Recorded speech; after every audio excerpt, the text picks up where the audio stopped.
Hello and welcome to another episode of Growing Up B2B. I'm your host, Ed Delia. I'm the second generation president of Delia Associates, the place where B2B brands go to grow. Today, I'm joined by Charles Reed, CEO of GetPayroll, a Marine veteran, CPA, U.S. Tax Court practitioner, and author of the book, The Payroll Book. Over more than 30 years, Charles has built GetPayroll into a trusted resource for small businesses across the country, especially family-owned and closely held companies.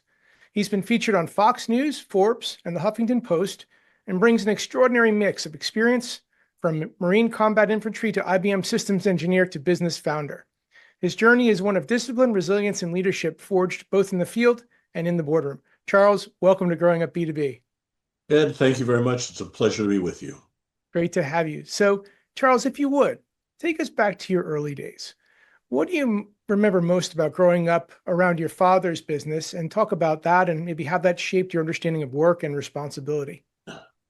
Dad had his business. He was an insurance consultant. And he had it my first memories. He already had the business. He had it at the house. He worked out of the house. We had secretaries as well as my mother worked in the business. I started working for him when I was 6 years old, making wet Verifax copies at a penny a piece. And in the afternoons, the kids would do licking all the stamps and putting the envelopes together and everything else starting at 6 years old. I never worked in the business itself. He was an insurance consultant. It required a certain amount of knowledge, but we did filing and we moved boxes and we reorganized the office and moved equipment and all the things that untrained people can do in a business. And that was just part of growing up. And of course, they worked together. And so during the day, it was business. It wasn't family, it was business. And we were required to do other things. Good. So I grew up around it. To me, a family business was just a normal thing.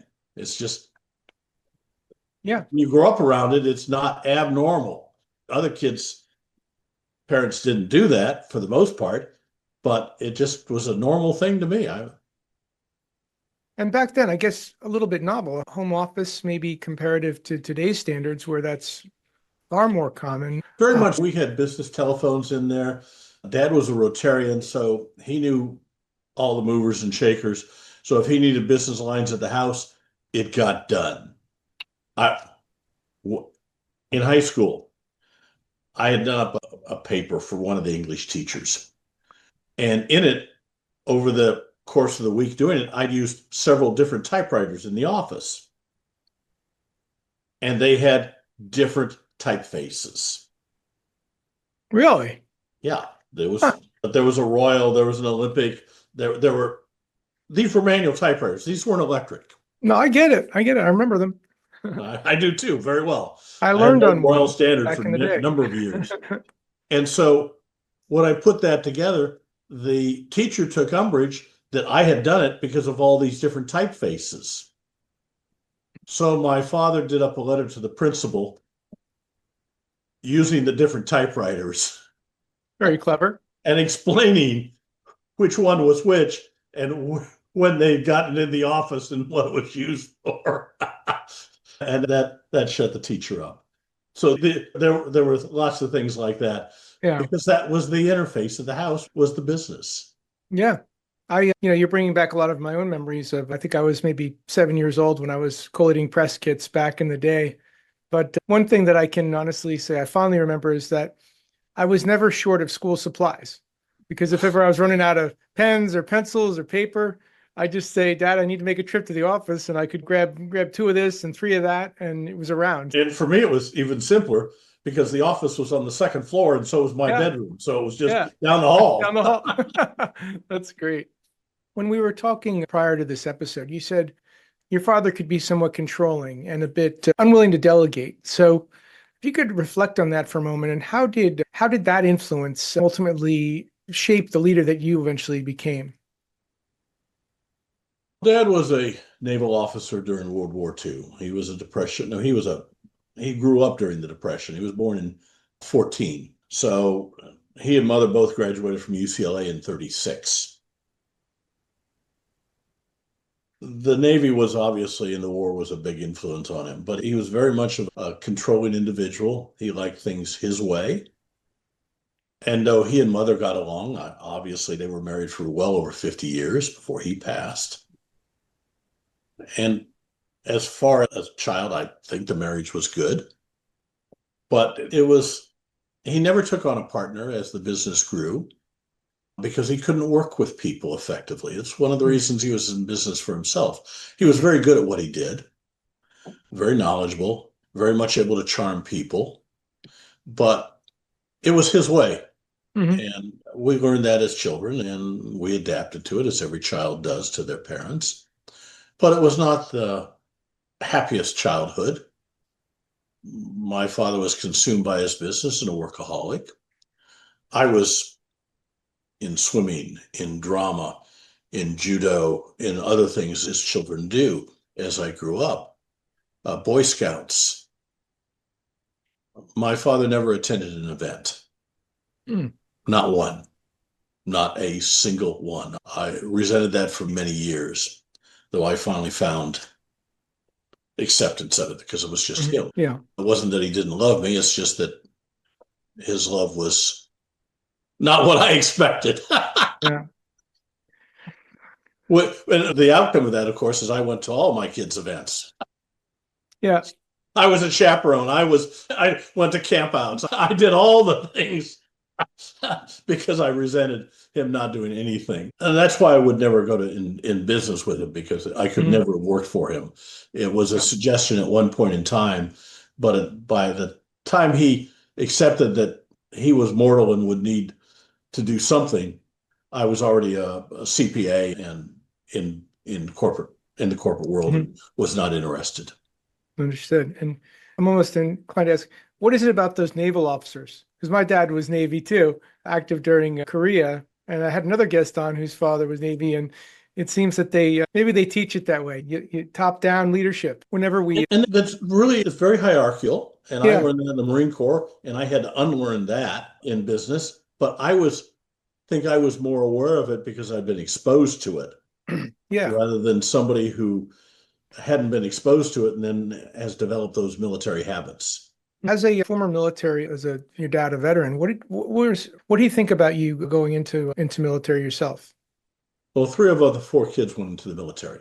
Okay, Two okay, of my sisters served, and I served. My third sister used to fly military airlift command flights for Pan American in and out of Vietnam. wow, So we all served in our way. okay, It was a point of pride with him. We have been citizen soldiers in our family going back to the Revolutionary War. wow, okay, okay. I get One it. of my great grandfathers signed the Declaration of Independence. Oh wow, So it's just family tradition. I get it. All three of my sons served. Wow, that's amazing. That's really amazing.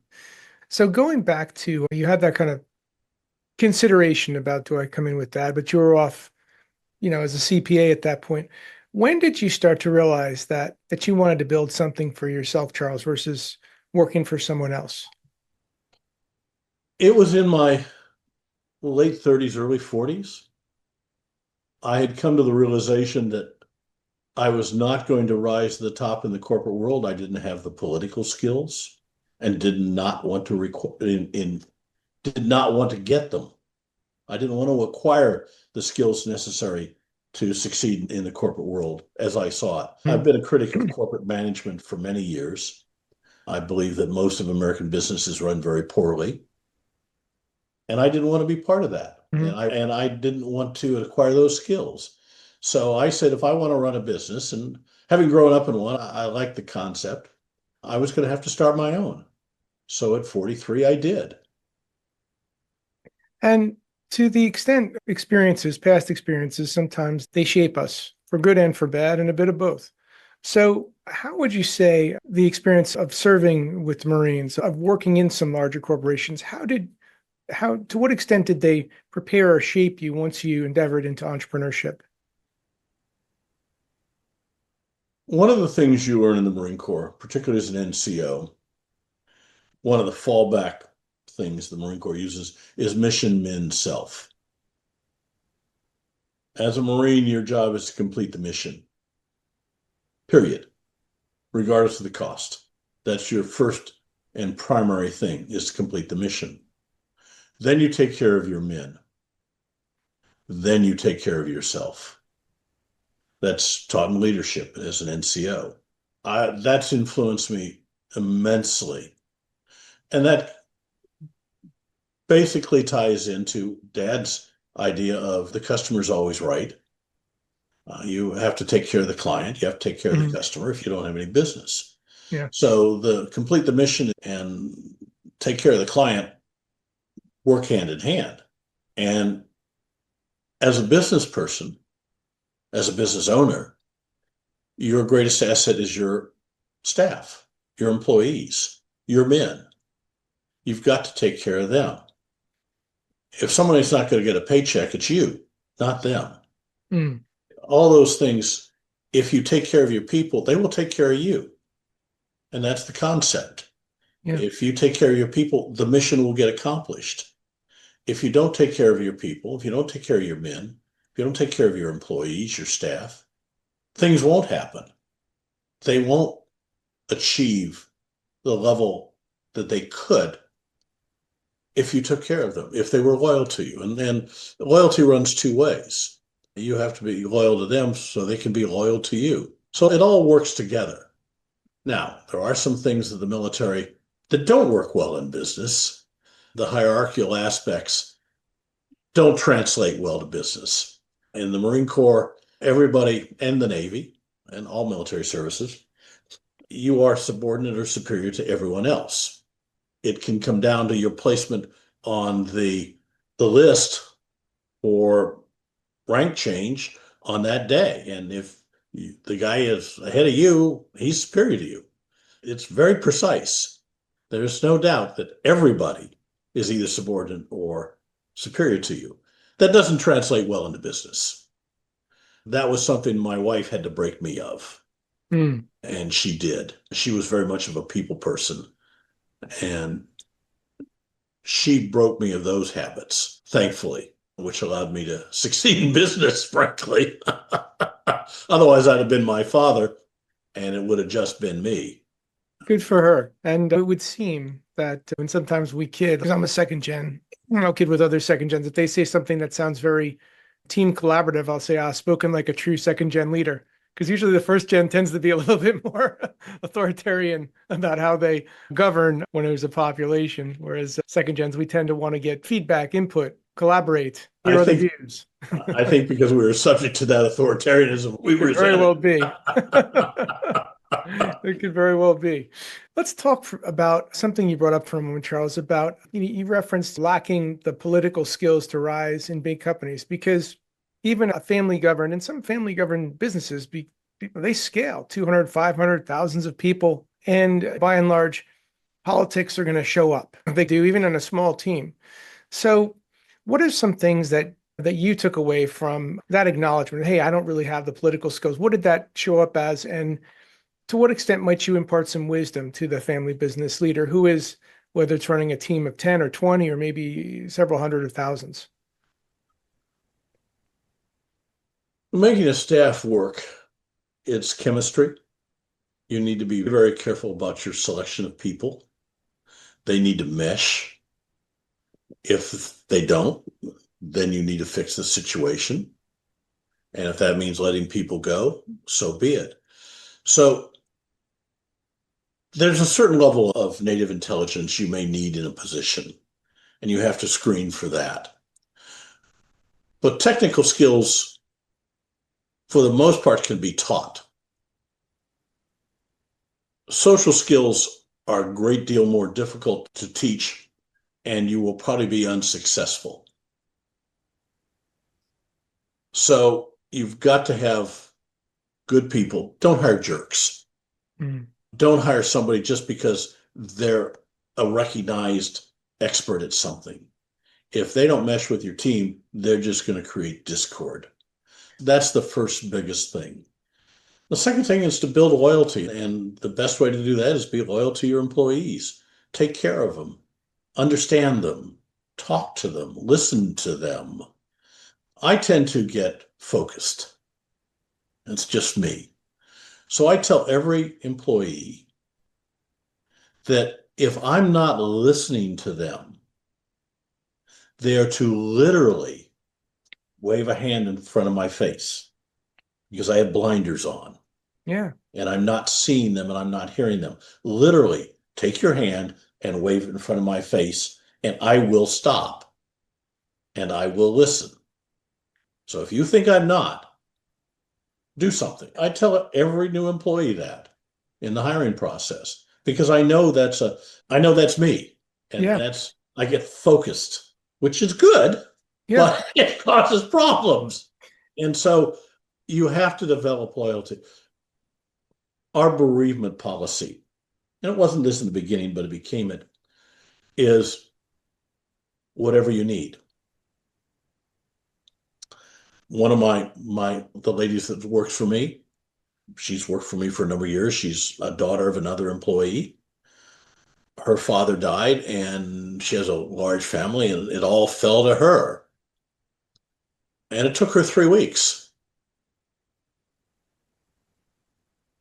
The cost of paying her for 3 weeks was a fraction of the cost of replacing her and the loss of institutional knowledge. Why would I give up her skills and her loyalty and her in her knowledge and everything else because she had a personal problem that took 3 weeks to solve? Now, if all you need is 3 days, that's fine too. And does that create some inequities? Of course it does. And you have to deal with those. But every person is unique. You can't treat them all the same. Yeah, the whole thing, rules are rules, and everybody gets treated the same and so on. I suppose if you're J.C. Penney's, you've got to do it. If you're 10,000 people.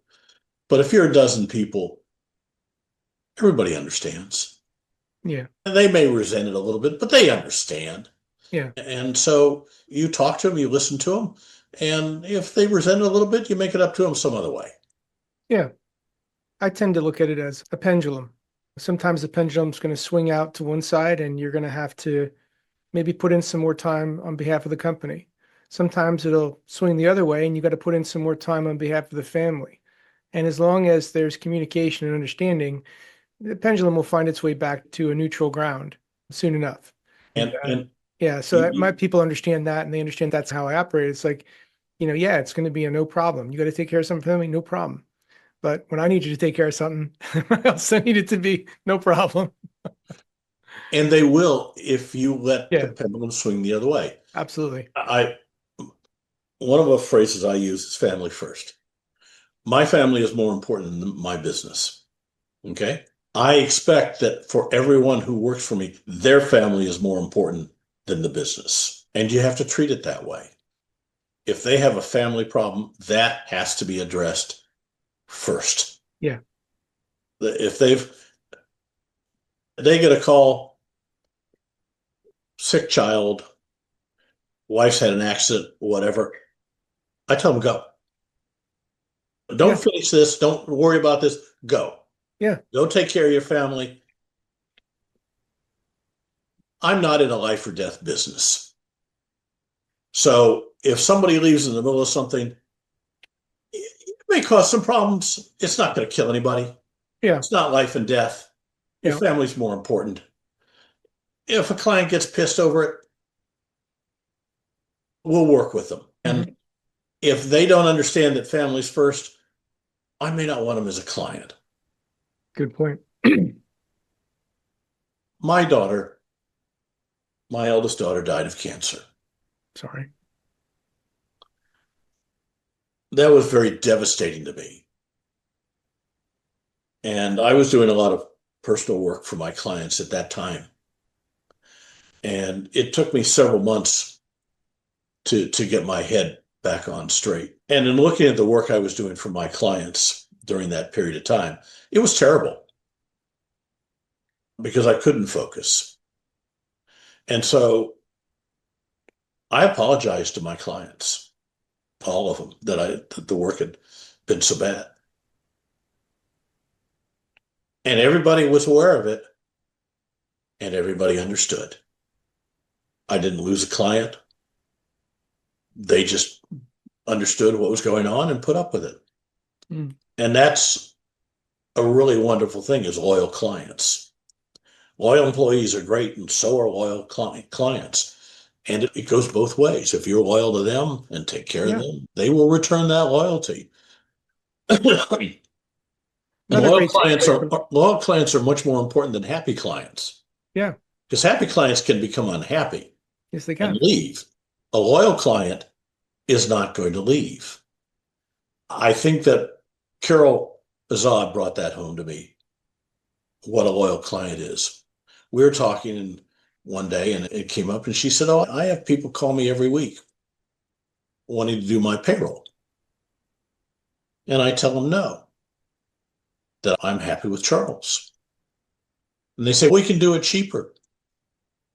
And she said, "You know what I tell them?" I say, "I don't care if you'll do it for free. I'm not leaving Charles, because I've taken care of her and other problems and associated things and worked with her for many years. And she wasn't going to go anywhere under any circumstances. It didn't matter. Cost was no longer the issue." Mm. So that's a loyal client. And if you can develop that, it's wonderful. Absolutely. Absolutely. And you brought up another great point, which is family centric is a value in your organization. It sounds like similarly, the types of clients you attract believe the same because they get it. And I started to see that when my dad passed, in the compassion and understanding amongst the client ranks as I was going through his loss. And they all got it. And some of them that lost parents would actually call me up and would talk about it. And it was really, it meant a lot to me because at that time, when you lose someone, you need people around, Yes. you need some compassion in your life. And when you circle yourself with the right people, the right talent, the right culture, and the right clients, what's there when you need it most. And that's really important. Absolutely. So your late wife, Ruth, did you start Get Payroll with Ruth, or did you start it and then she became a co-pilot de facto? Did the two of you literally start it together, or did you start it and then she joined it? We started it together. You started it together. Okay. She wasn't working at the time, if I remember right. And so we talked about it, and the opportunity came up, and we'd been married at that point in time more than 20 years. We started it together. She worked in the office. She took care of the clerical work and answered the phone and talked to clients, which was great because she's very much more of a people person than I was. And it worked very well Hmm. in that aspect. There were bumps. I tell people, in my opinion, working with your spouse is not a natural thing. Yeah, we had to split the relationship. At work, I'm the professional, I'm the CPA. There's things I say, and it has to be a certain way, whether she liked it or not. And of course, I'm a great believer in happy wife, happy life. So in our personal life, it was her way. And she was used to that. So when it got to the office and I said, "No, it needs to be this way," and she says, "No." And we had to split that relationship between business and home. That, and in the business, I'm the boss, and at home, she's the boss. One of the bad habits that I had to break her of was she would,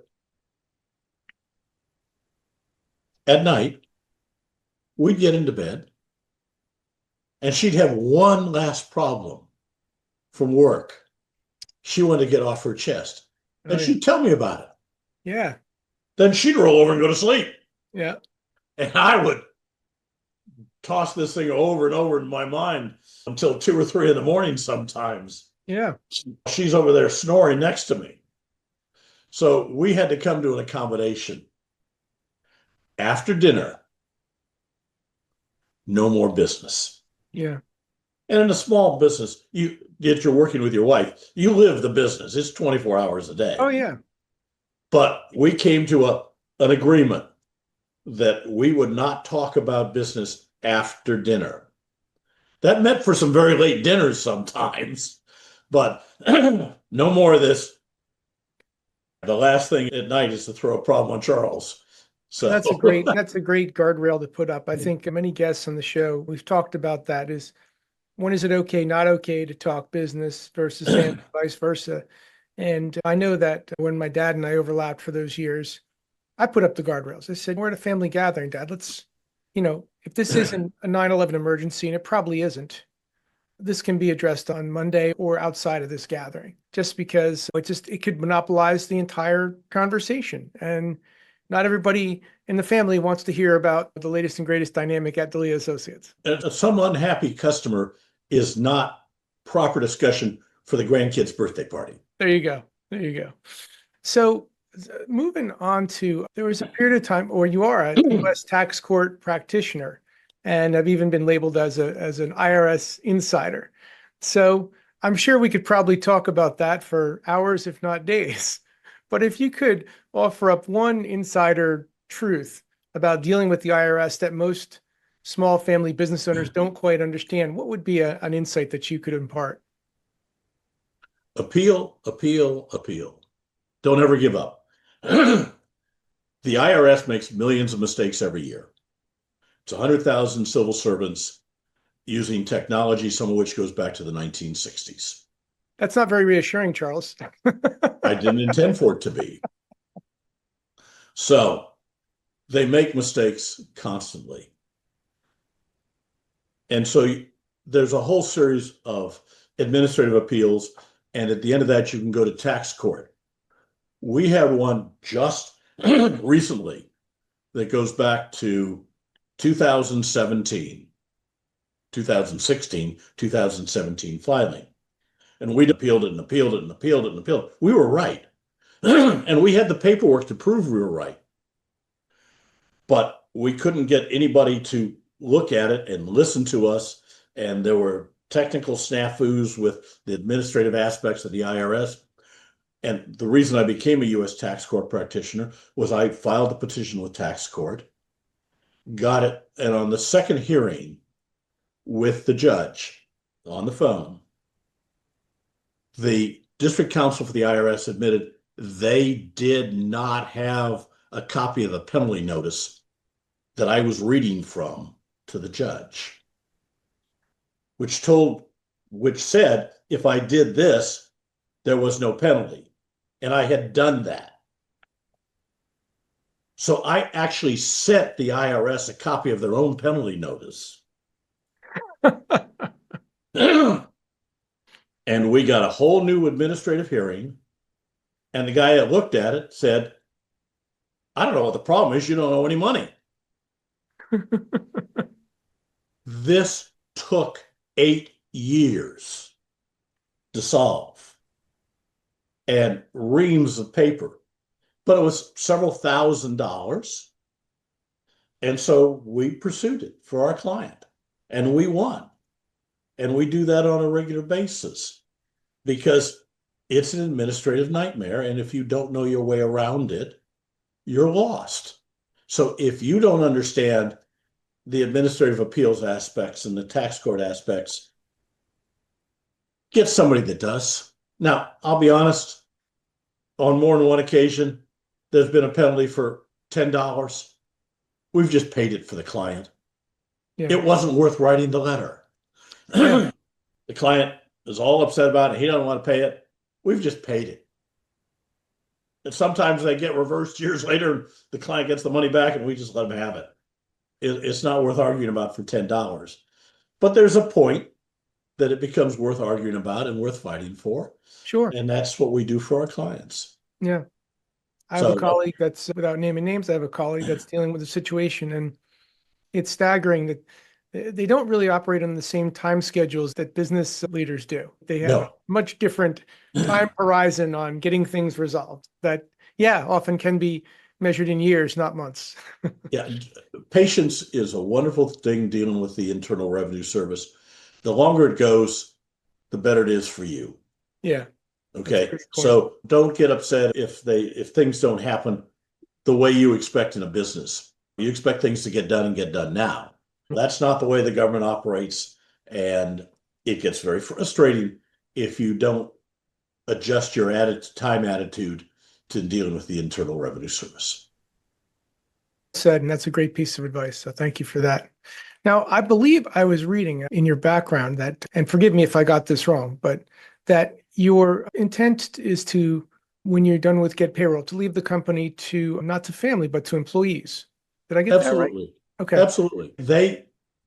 My, my children are grown and off doing their own thing. They're not interested in the business. The one that was my eldest daughter, and she passed. So there's nobody that wants to work in the business. And if they did, it would be a different thing. But my employees helped me build this business. Without them, I couldn't have done it. It gave me a very nice life. It's given me a good retirement. I think they should have the same chance. The business is going to them. I could have done it on a leverage buyout, and it wouldn't make much difference to me personally. And I know they would resent writing that check every month. Why? I can't take it with me. Yeah. If I was destitute, it would be something different because it's a wonderful asset. But I think it's a way of giving back. They helped me build it. Yeah. It allowed me to build the big house and live nice and do things and set up a good retirement. Guys, here's your chance. Do the same thing. That's awesome. So along the journey, and I just wanted to touch on this, you put some things to paper. You wrote the payroll book to help business owners avoid IRS penalties and other costly mistakes. Talk about that for a moment, if you would, Charles. What was your motivation for putting it all into writing? I get questions all the time, obviously. And sometimes it would be nice to say, here, read this. And I collect articles and we'll send them to clients and other things. I buy a book on how to run a family business and send it to clients. There was nothing out there. The only thing out there that I could find was the payroll source, which is put out by the American Payroll Association, basically to train payroll processors to become certified. So I said, why don't I write something? 2 years later, and with the help of Wiley and Sons, the publishing house, the payroll book came into existence. I refer to it as 30 years of wisdom distilled down to 95,000 words. And the subtitle is A Guide for Small Businesses and Startups. And that's what it is. It explains payroll and payroll related matters. There's a lot of fun things and stories and tripwires and problems that are in there as well and explain them and things to do and things not to do. And so it became my business card. And it's sold. I didn't get rich off of it by any stretch. You don't get rich off of one business book. Yeah. But it's fun to have. It wasn't fun to write, but it's fun to have. For sure. And it just was again, a way to codify my expertise and make it available to the public. It also has my phone number in the book. So if you don't get the answers you want, here's who you call. But that's so refreshing, and clearly it comes from a place of experience and expertise, whereas so many of the books that I'll come across today, it's clear that it's just somebody trying to write a book, whereas a lot of the advice is either, I'd say, very thin, or it was clear that it was leveraged from other thought leaders from a previous generation, whereas yours is very much grounded in the here and now and the front lines of doing this and doing it successfully for a 30 plus year span. My compliments to you. And yes, it's a big endeavor because I've tried a few times and I just couldn't couldn't get there. It took a lot more work than I expected, I promise you. I'll bet. So we talked a little bit about your succession, your plan to leave your business to your team. And this question really came up around something that my dad was on record saying to actually my uncle. When my uncle posed the question, my dad's name was Mike. Mike, what do you want? What do you want Delia Associates to be? What do you want from that effort? And his answer was, I'd like to build something that lives beyond me. And that was his de facto vision, if you will. And here he passed in 2012, and here we are in 2025. I certainly can do a nod up to the sky and say, Dad, mission accomplished, because here we are, 61 years. When you think about those clients that you've worked with, business owners and family businesses, thinking about succession, what would be a piece of advice you might offer up for building a company that lasts beyond the founder to that next generation? What would you say to that business owner? Something to think about. If you plan on succession, as I don't, for the family business, then you need to make sure that the family really knows what business is. I have seen too many family businesses over the years fail in the second and third generation because they're not raised and experienced and have become business people. I worked for a firm here in Dallas years ago before I started my own. It was a family business. And the boss had inherited from his father, and he had no business running a business. He was raised as a rich kid, and that's how he was raising his kids. And they had no idea what it was to worry about where the next meal was coming from, how to put food on the table for your family, worried about the next paycheck. He had no concept of that. And therefore, he did not connect with his employees. Mm. And he ended up destroying the business shortly after I left because he didn't understand who his employees were and where their mind was. So, one of Michener's books, Hawaii, I think, the scion of the shipping industry, his father told him to go to work for the competition. And he did. And he moved up in the ranks of the competition and learned how to run it long before he took over the family business. So my recommendation is to throw your kids out there and let them work and live and struggle somewhere else other than under daddy's watchful eyes. So they get experience and knowledge and understand what it is like to be on the other side. Because if they don't understand that, then they won't relate to their employees. That's great advice. That's really tremendous. And I can honestly say that when my dad and I, we butted heads a good deal because we're crazy passionate Italians and that's what we do. But we loved each other. We just butt heads. However, once upon his official retirement, for the next dozen years that he was with us, he was an invaluable resource, advisor, mentor. And it was interesting that most of the questions I'd come to him with had nothing to do with the technology of our industry or the advancements in our industry. They were all people issues. And he was very good at navigating people issues. But I think that once he passed and realizing that there's so many times since where I just wish I could pick up the phone again and ask one more question. And by virtue of going out where you don't have that lifeline of a family member, and working in a business where you are purely an employee, I think it can be an invaluable experience and an invaluable bring back to when that person does.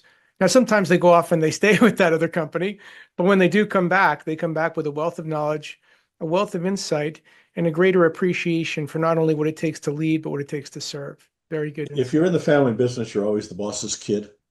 Yeah. If you're in Joe Blow's business, you may be Mike's kid, but that don't mean shit here. Yeah. Yeah. It's a whole different world. Yeah. It's sure. one that your employees live in, and you need to understand it. For sure. Yeah. Great piece of advice. Last question, Charles. For any of our listeners that want to learn more about you or about GetPayroll or the payroll book, what's the best way for them to connect with you? We're on the web at getpayroll.com, all over the place. My personal email is cjr@getpayroll, and I'll respond. If it's a quick question that you just need an answer to, 972-353-0000. Awesome. That's our phone number. It's the only good thing GTE ever did for me. And then for the book, we were amazed when we were doing this that the payroll book was a title that we could get, and we got it. And so we got the website, thepayrollbook.com. And if your listeners would like a copy of the book, if they will go to thepayrollbook.com and enter the discount code podcast, we will ship them free of charge a copy of the book as long as supplies last. Awesome. Wow, that's very gracious of you. Thank you, Charles.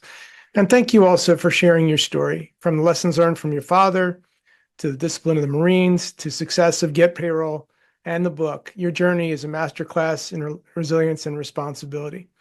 Again, we've been speaking with Charles Reed, CEO of GetPayroll, and I'm your host, Ed Delia, and this has been another episode of Growing Up B2B. Thanks so much for listening in with us, and we'll see you next time. Charles, thanks so much for joining us today. My pleasure.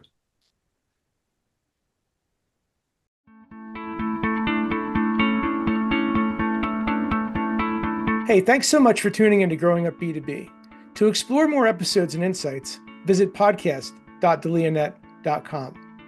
And if you've enjoyed this episode, please give us a rating or review on your podcast platform of choice. Having worked with hundreds of family-led businesses across my career, and being a second-generation leader myself, I'm on a mission to help every family business I meet achieve next-level growth for their organization. So feel free also to connect with me on LinkedIn and let's support each other. You can also find out more about my company at delianet.com. Again, I'm your host, Ed Delia, and thanks so much for joining us today. Take care.